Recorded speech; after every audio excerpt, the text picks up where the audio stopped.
ایمان جو ہے اللہ پر اور یقین اس بات کا جو کچھ ہو رہا ہے اللہ کے اذن سے ہو رہا ہے، اور یقین اس بات کا جو کچھ اللہ کر رہا ہے اس میں خیر ہے، بیدک الخیر۔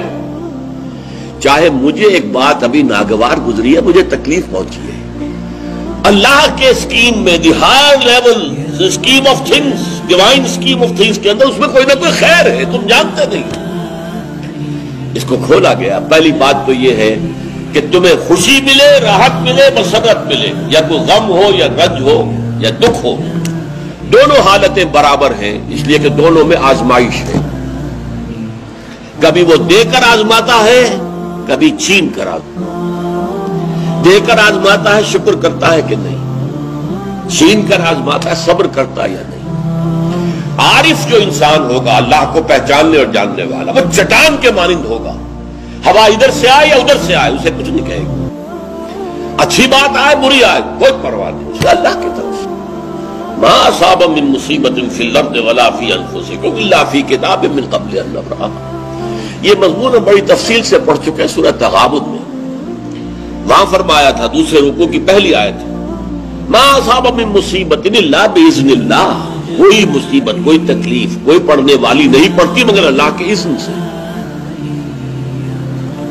ما اصاب من مصیبت الا باذن اللہ ومن یؤمن باللہ یہدی قلبہ، اور جو اللہ پر ایمان رکھتا ہو اللہ اس کے دل کو ہدایت دے دیتا ہے۔ ہدایت چٹان کہ ادھر کی ہوا آئے یا ادھر کی آئے اس میں کوئی جنبش نہیں ہوگی۔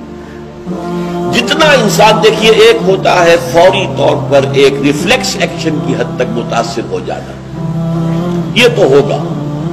آپ کا ہاتھ جہاں رکھا ہوا تھا کسی چیز نے کاٹا، آپ کا ہاتھ فوراً جو ہے اٹھ کے آ جائے گا، اس میں آپ کے ارادے کو کوئی دخل نہیں ہے، یہ ریفلیکس ایکشن ہے، آپ کی سوچ کو آپ کے ارادے کو کوئی دخل نہیں۔ تو کسی خیر سے عارضی سا فوری سے مسرت ہو جانا اور کسی تکلیف سے عارضی سی فوری سی کوئی اس کا تاثر ہو جائے، یہ خلاف ایمان نہیں۔ لیکن اگر یہ پینڈولم زیادہ حرکت کر رہا ہے، خوشی میں زیادہ ادھر چلا گیا، غمی میں زیادہ ادھر چلا گیا، تو جتنا اس پینڈولم کی رینج ہے اتنی ہی آپ خدا سے دور۔ اصل تو وہ چٹان ہوگی کہ جو بالکل متاثر، لیکن یہ کہ فوری سا تاثر یہ قابل معافی ہے، لیکن یہ زیادہ ادھر سے ادھر ادھر سے ادھر، خوشی ہو گئی تو اترا رہے ہیں، پھولے نہیں سما رہے، پاؤں زمین پر نہیں پڑ رہے، اور اگر غم آ گیا ہے تو بالکل مایوس ہو کر بیٹھ گئے ہیں جھاگ کی طرح، کمر ہمت ٹوٹ گئی ہے، واویلا ہے، شیون ہے، فریاد ہے، ہاں اے فلک پیر جواں تھا ابھی عارف، کیا تیرا بگڑتا جو نہ مرتا کوئی دن اور، یہ فلک ناہنجار، یہ فلک کج رفتار، اس نے ہم پہ کیا کر دیا۔ یہ ساری باتیں جو ہے یہ اللہ سے محجوب ہونے کی علامت ہے۔ اب اس میں بھی درجے ہیں کئی۔ دیکھیے پہلی بات یہ ہے کہ خوشی والی بات ہو غم والی بات ہو دونوں برابر ہیں، کیونکہ یہ بھی آزمائش وہ بھی آزمائش۔ یہ بات سورۃ الفجر میں کہی گئی بہت خوبصورت انداز میں۔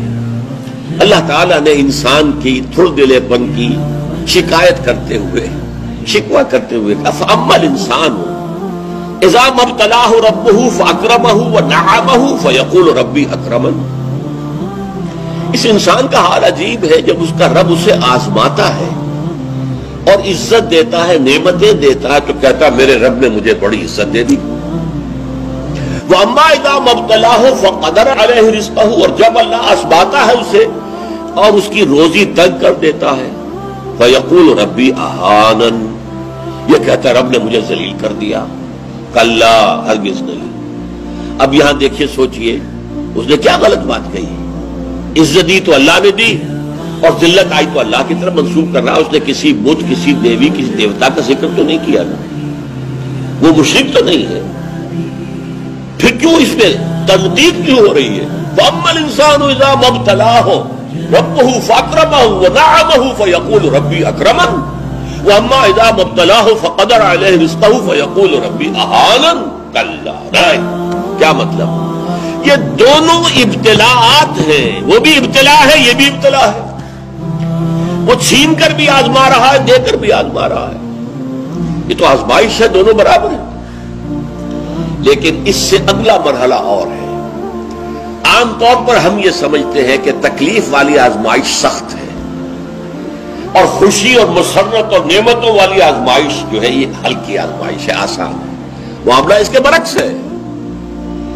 تکلیف میں ہوں گے اللہ کو یاد کریں گے، پکاریں گے، دعائیں کریں گے، اور اگر نعمتیں ہوں گی غافل ہو جائیں گے، بھول جائیں گے۔ کون سا امتحان زیادہ سخت ہوا نتیجے کے اعتبار سے؟ تکلیف والا امتحان زیادہ سخت نہیں ہے۔ مسرت، کثرت ہر شے کی، یہ چیز زیادہ نقصان دہ ہے، زیادہ بڑا امتحان ہے۔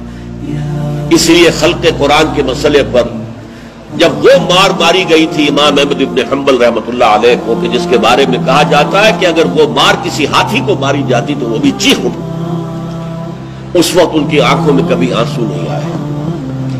پھر جب حکومت بدل گئی اور اب دارالخلافہ جو ہے اس میں وہ شخص متمکن ہے کہ جس کا نظریہ وہ خلق قرآن والا نہیں ہے، اب خلیفہ ایک آدمی کو بھیجتا ہے اشرفیوں کی تھیلی دے کر، یہ ہدیہ ہے، یہ نذرانہ ہے، جا کر احمد ابن حنبل کو دے آؤ۔ جب اس نے آ کے پیش کیا، رو پڑے، اے اللہ میں اس آزمائش کے قابل نہیں، یہ آزمائش سخت ہے۔ کہیں سے انعام پا کر حکومت سے پھر حق پر قائم رہنا مشکل ہو جائے۔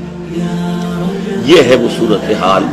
ما اصاب من مصیبت فی الارض ولا فی انفسکم الا فی کتاب من قبل ان نبرأها ان ذلک علی اللہ یسیر لکہ لا تأسوا علی ما فاتکم ولا تفرحوا بما آتاکم واللہ لا یحب کل مختال فخور۔ اور اللہ تعالیٰ کو شیخی خورے، فخر کرنے والے، اکڑنے والے بالکل پسند نہیں۔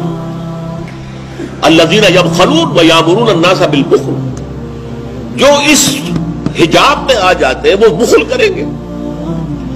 دولت ہی سب سے بڑی شے ہے، سنبھال کر رکھو، خرچ کرو گے تو ختم ہو جائے گی، دولت کی بنیاد ختم ہو جائے گی۔ اپنی تجوریوں کو بھر کر رکھو، خالی نہ کرو۔ اور جو شخص خود بخل کرتا ہے وہ دوسروں کو بھی بخل کا مشورہ دیتا ہے تاکہ اس کے اپنی بخیلی پر بھی پردہ پڑا رہے۔ بھائی کیا کر رہے ہو تم نے؟ دونوں ہاتھ کھلے چھوڑ دیے ہیں، تمہیں کوئی فکر نہیں ہے، تمہاری اولاد ہے، اس کے ضرورت تقاضے ہوں گے، تمہاری بچیاں ہیں، ان کے ہاتھ گیلے کرنے ہوں گے، کیا تم نے سوچا ہوا؟ وہ مشورہ بھی بخل کا دیں گے تاکہ ان کے اپنے بخل کے اوپر بھی پردہ پڑا رہے۔ یہ وہ کیفیت ہے کہ جو پھر محجوبیت کے اندر